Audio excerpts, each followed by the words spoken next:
Welcome back to Deadly Creatures. Fat, fat, fat, fat. Well, this is it. This is chapter 7.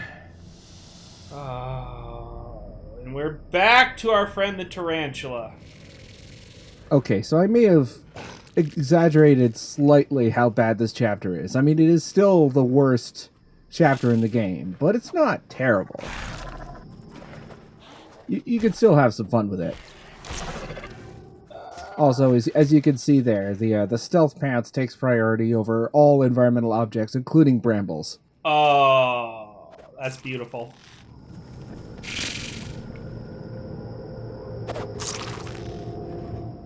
Yeah, this area, you were mentioning before, like asking whether the dead branches reset, and they do. You could see back there. We're not able to go through there. And it's another horned lizard. Oh, God. Oh, look, it's this phase again. And as we were corrected on this, for this particular attack, that is not, red acid. That is actually blood that the horned lizard spits out. Apparently, it's a defense mechanism. It's nightmare-inducing. Like, it's event horizon levels of disturbing when you find that out. Also, the lizard kind of got stuck there. Ooh. Oh, he's got some range on that. Yeah, and his blood attack could stun you if you're in a particularly bad position.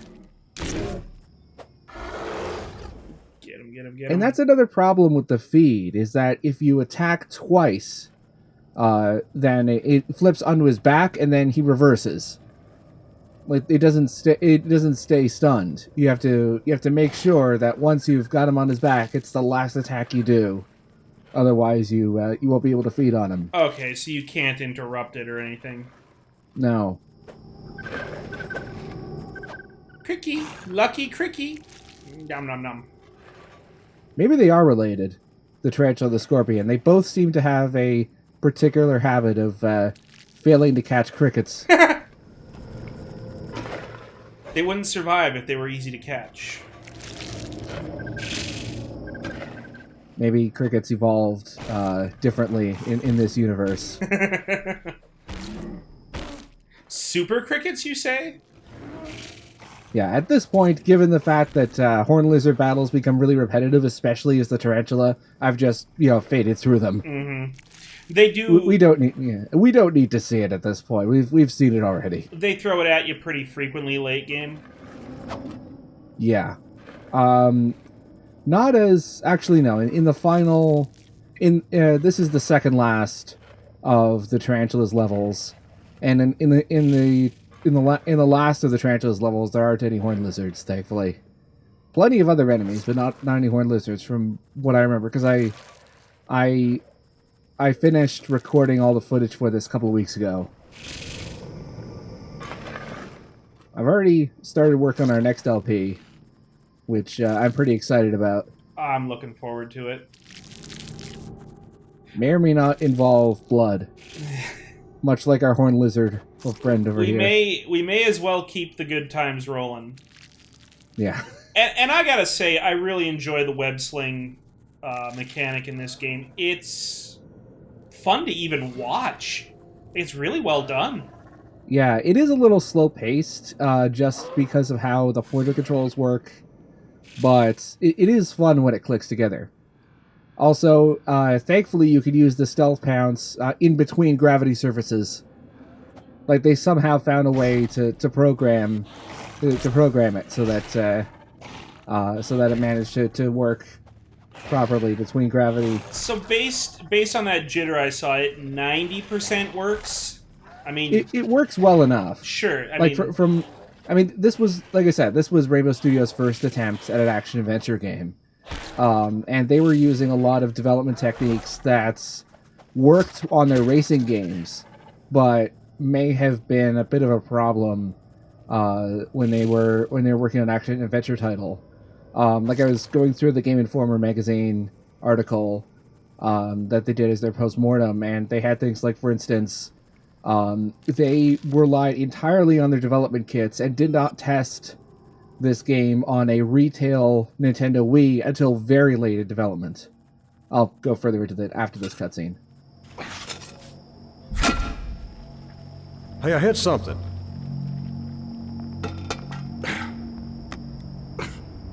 I got a handle. I got it.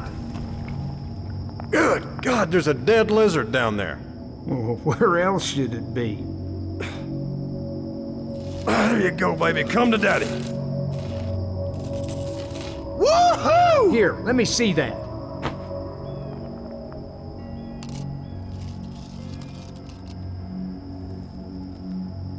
How much you think's in here anyway? Enough. Sorry, old buddy. Just not enough gold to go around.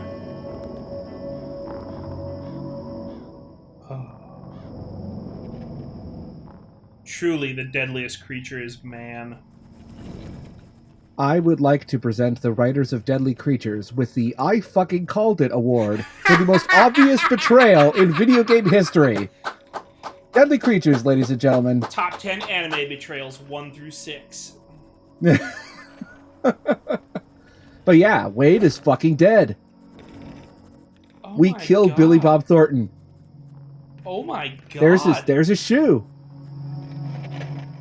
That is an impressive vista. He'll never find out what it's like to get stung in the balls by a scorpion.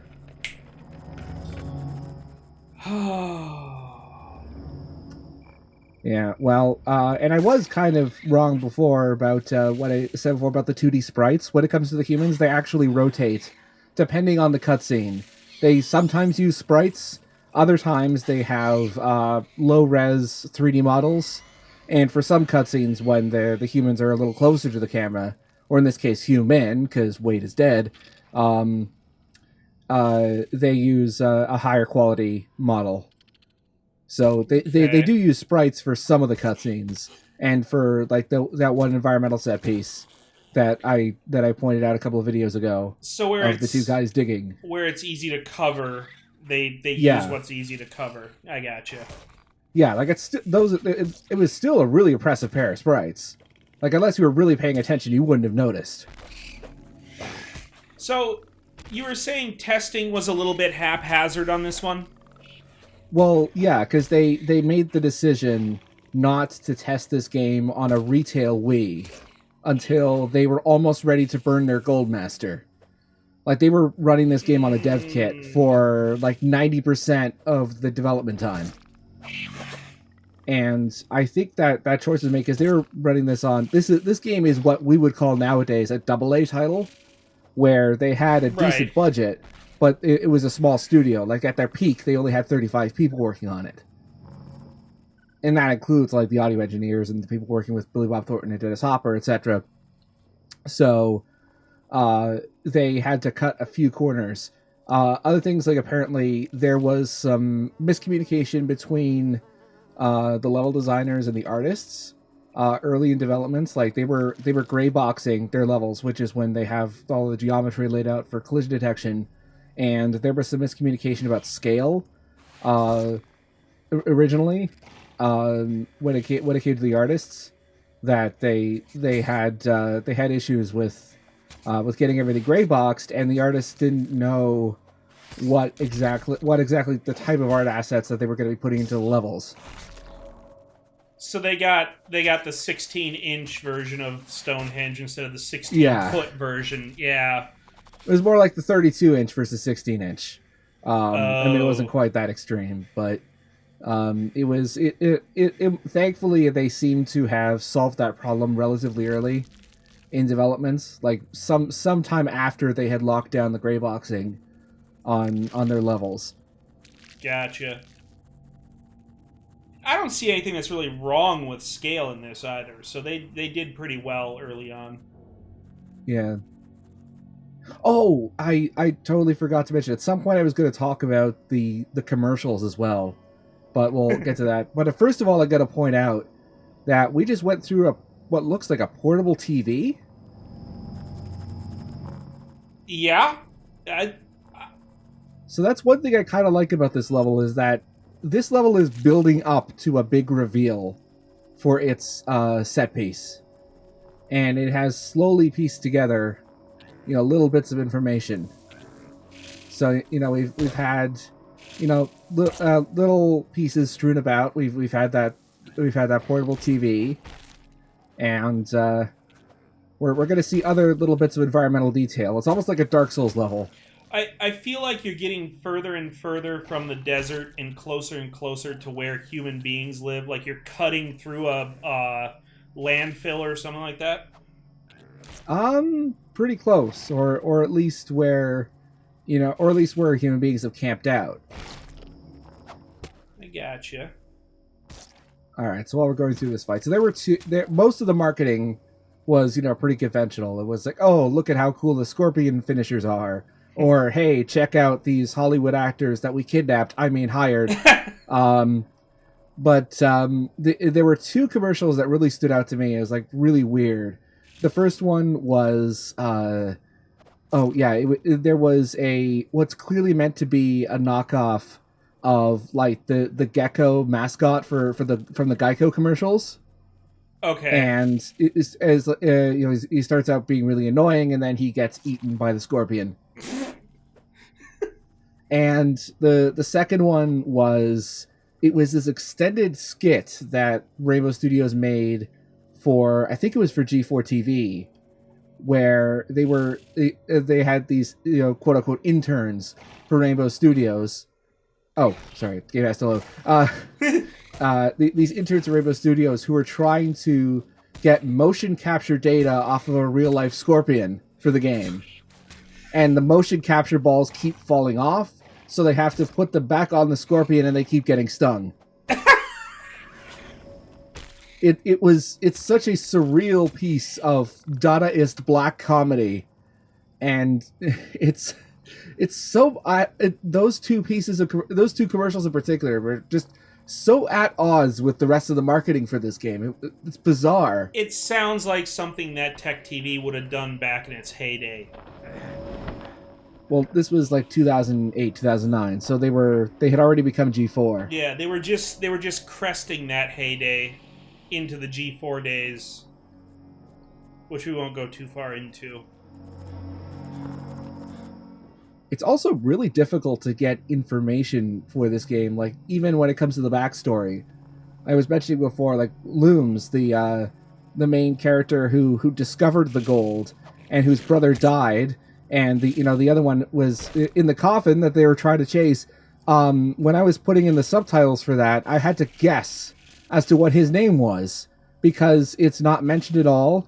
There's no information at all about the character or what it is, aside from interviews with Dennis Hopper, which are not subtitled. And I tried consulting the Deadly Creatures wiki, but that doesn't have any information on it. The Deadly Creatures wiki is very incomplete. It actually has the wrong voice actors for Wade and Struggs. They swapped them. Yeah, it has Wade as voiced by Dennis Hopper and Struggs is by Billy Bob Thornton. Huh. As of this recording, at least. Time to go edit a wiki. Not before I take a screenshot of it for reference, though. Yeah, so let's see. More environmental details here. We had a that little tent of pizza boxes back where we found that leaf cricket. Oh, we got another upgrade. So yeah, at this point, we have learned all the possible moves that we can for the tarantula, and now we're just getting attack power upgrades. So we're the Uber tarantula now. We're approaching that, at least, and some very conveniently torn label on that chicken soup can, so you didn't have to think of a brand name. What brand is that chicken soup? It's chicken soup brand chicken soup. Yeah. Or more importantly, we didn't need to think of anything to trademark chicken soup. What is it? It's chicken soup TM. I hear they're using real chicken now. It tastes like chicken soup. It's chicken-esque. So this is, I mean, this area that we're fighting in, it's I guess some sort of dollhouse. It looks like the backside of it, yeah. And that's a fish tank. Yeah. A fish tank or a terrarium. And there's a leaf cricket here. Yeah, a little treasure chest, and I almost feel like the dollhouse was something that they used as a facade for one of their racing games, and then shrunk it to use it as an asset here. It's possible. I mean, it's low poly enough that it could have been. Yeah. A lamp?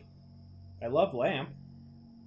That's actually something. That's actually one of our objectives later on. We've got to go over there with the web jump. Ooh.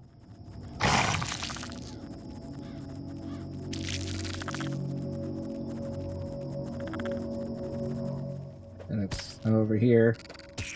One of the other advantages of taking fights onto the wall or the ceiling is because gravity is a harsh mistress, and if you manage to get a hit with knockback, it will take fall damage into account on your enemies. Ooh. So we can't actually use the web jump up there. We have to go to the floor above, which was something I just wasn't really comprehending at the time when I was recording this. It's not well telegraphed. Well, it should have been, because it wasn't glowing. Yeah. Also, I love that animation of the tarantula going up the stairs. It's like they actually animated his legs and how he compensated for it as he went up the stairs individually. It's great. I guess the mocap guys did get something right after they took care of the stings. Their health insurance went through the roof, though. Oh, yeah. Anti-venom is expensive. Cool.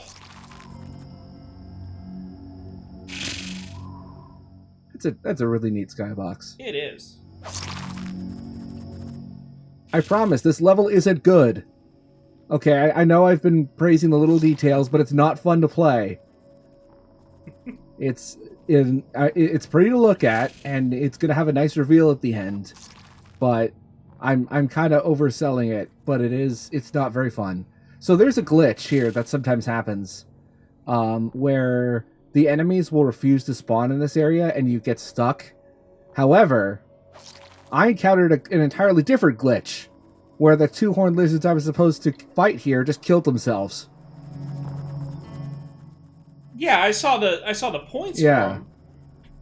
And this will actually happen like in some later fights that you'll see, Ain't having none of that, man. where other enemies will spawn and they'll just die automatically.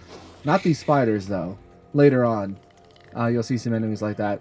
It's because that is a glitch I hadn't heard of before.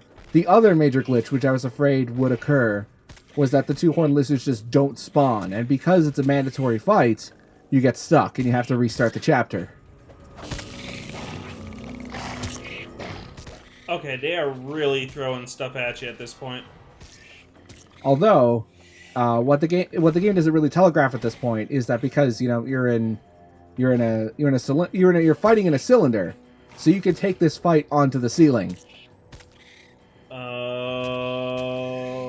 I don't remember if I do that on this take, though.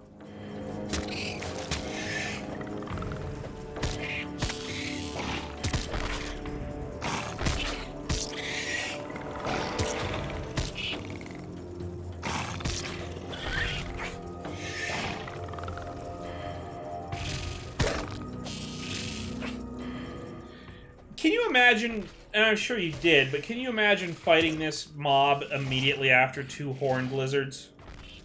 Oh yeah, this is ridiculously combat heavy, and it's meant to be like the main sort of gauntlet for the tarantula, because as you'll see with chapter 9, which is the last thing for the spider. for the tarantula. It's not a huge thing. Anyway, there are some leaf crickets that I missed the first time around. We'll eventually be cutting to that take in a few seconds here, as well as something else interesting that happened when I was exploring this map again. First, we're going to save our progress, though. All right, so these are the leaf crickets I wasn't able to find on my first playthrough of this level. Okay, there's one. They're both in this area.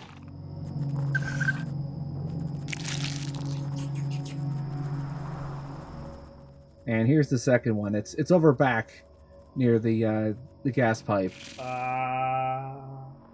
on the other side. So in between those two, though, I was trying to search for the leaf crickets in some other areas, and I thought perhaps that it was back, in between them. Maybe if I jumped to the top of this button, something would happen. And excuse me. Oh, we're out of bounds. Yep. I managed to get out of bounds in this game. Speedrun coming soon. So, as far as I know, this is only the second documented out of bounds in this game's history. The first one was found by a German player back in 2009. He managed to get out of bounds in Chapter 1, although he didn't post how he got out of bounds. He only just posted the result. So this is the first one with actual evidence of how I got out. And I'm so glad I was able to catch it when I did, because I tried many times to replicate it with no success. So somebody out there is going to want to speedrun this at some point, and Yep. oh, no, There he goes. No, we're out. The world's gone. It's over. Fall damage. Oh. Did I ever tell you the story of the tarantula who fell through the earth?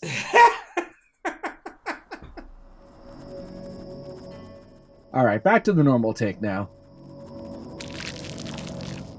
So this should be the first signs, I should think, the first real hints of what visual set piece this game, or this level has. You can kind of A tell. little bit. It's starting to come together for me, but I'm maybe not seeing the whole. Oh, this is the side of a car crash. Well, you're close.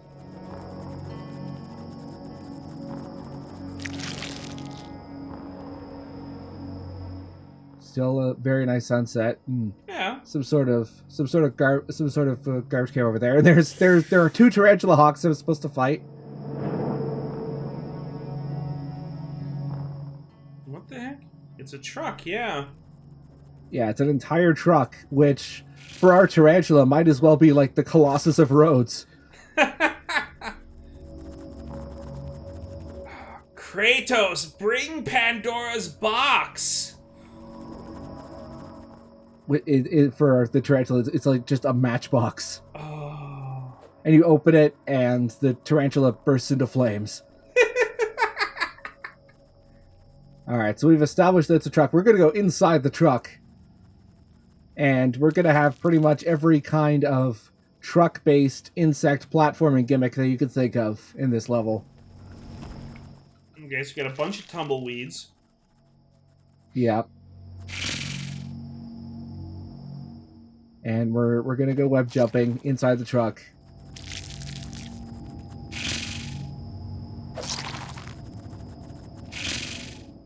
I'm having way more fun watching myself play this level than I did actually playing it.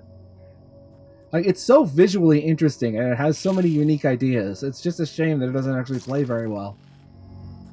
Well, the art department did a bang-up job. The actual programmers and testers, not so much. Yeah, it really is a fantastic concept, this level. And thankfully, starting with Chapter 8, the game starts getting good again. Wait, the art is amazing, but the programming sucks. Tam, this is secretly Gun 2. Yeah, Neversoft. Neversoft has infiltrated Rainbow Studios.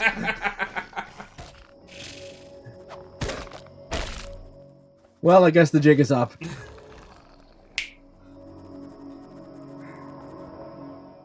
Oh, what do we got here? Some what is he doing? Giving a bowling pin? Just one bowling pin. Just a bowling pin just sitting there. Where exactly are we within the truck? I'm trying to figure out here. That is a busted arcade machine. Was this like an RV? No, this couldn't have been. No. No, just a bed of an old truck that was full of junk. Old pizza boxes. Oh, okay, so it was like a UPS delivery truck or something? Or just a truck that ended up in a landfill and people just threw shit at it or whatever. It's kind of what I'm getting out of this, yeah. There have been some details that it's kind of a landfill sort of area, lots of garbage thrown around. Anyway, we got pizza boxes, lots of pizza boxes. Oh, leftovers. I was trying to read the text here. We'll get a better look at the fake pizza company that they made for the pizza boxes in a minute. Giordino's Pizza. It's delivery. It's Giordino's. I can believe it's delivery. This is painfully delivery.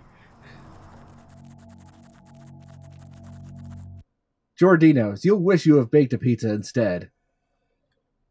Giordino's, you could have better for $6.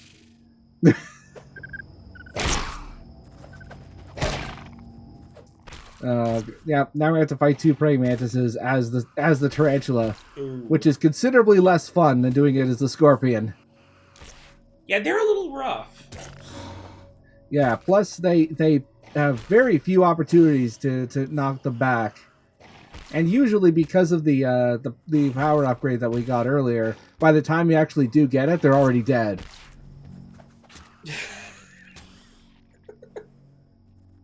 Alright, there, I managed one feed. Well, I hope you like mazes, because we've got a box spring maze. Oh, no. We're headed for the bedbug boss. This one's not too bad, actually.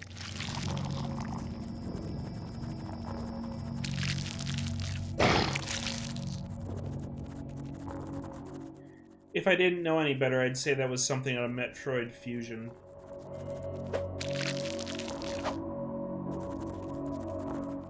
And this fight was the bane of my existence when I was recording this.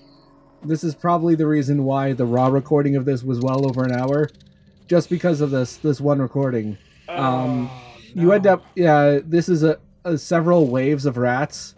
I think you end up fighting 6 or 7 rats by the end. Actually, no, I think it's 3 rats plus a bunch of spiders and scorpions. That combine to be absolutely terrible. It's kind of why I'm playing very conservatively here, because I'd already played through this fight several times, and I just wanted to make sure I didn't die.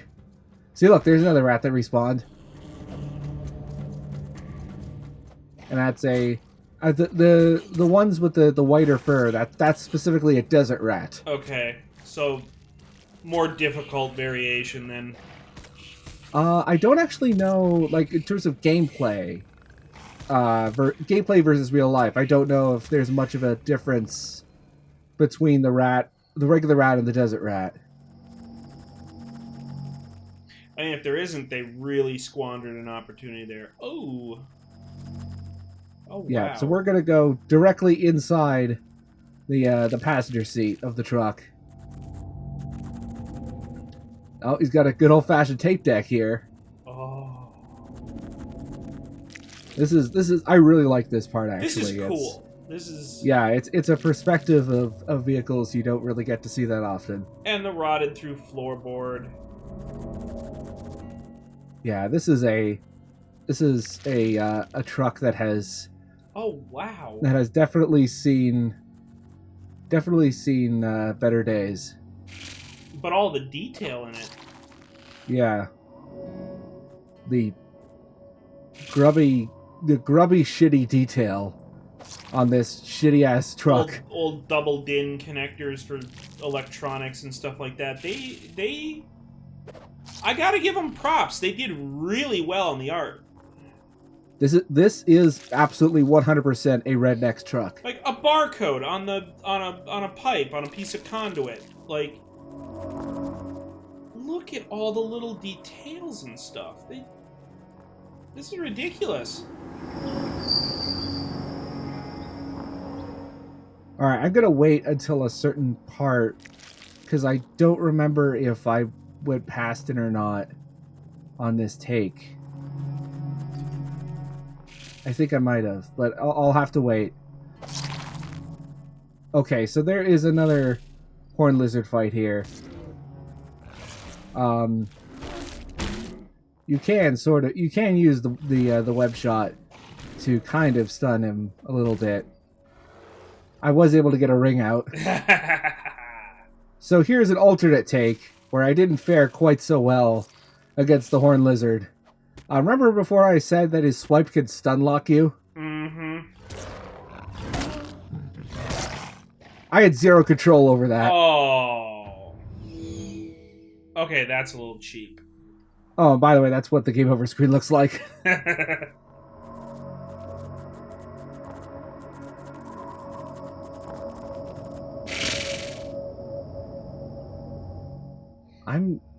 I'm trying to remember. I think okay. There's a certain. I'm not going to spoil this specific detail, just because I honestly can't remember if I already went past it, or if it shows up a little later. But I'll talk about it if we actually end up. Let me just see what the time. Yeah, I think I may have ended up cutting that out somehow, because that may have been in that alternate take where I died. But there's a Hawaiian bobblehead on the dashboard with limited amounts of physics. Oh, so like if you shoot it with the it. web, it bobbles. If you run into it, it bobbles. Yeah. Okay. I guess that must have been in that other take that I did, and I ran past it because I was just trying to get through to the next level. Anyway. Somebody is. I don't like the sound of that. Whistling.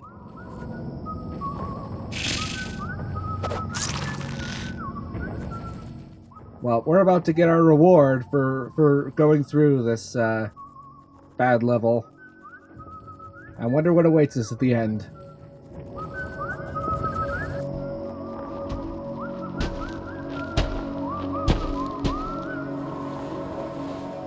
Hey, little darling. Oh. Surprise. Captured! Yep, that was that's our reward for going through this terrible level is all of our progress gets taken away anyway, and we get captured. Like good old Strugs.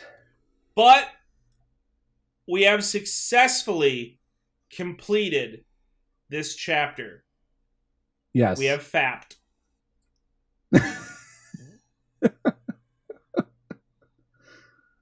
Oh boy. Okay, so next video, we're actually going to see another part of the same events from the Scorpion's perspective. Okay.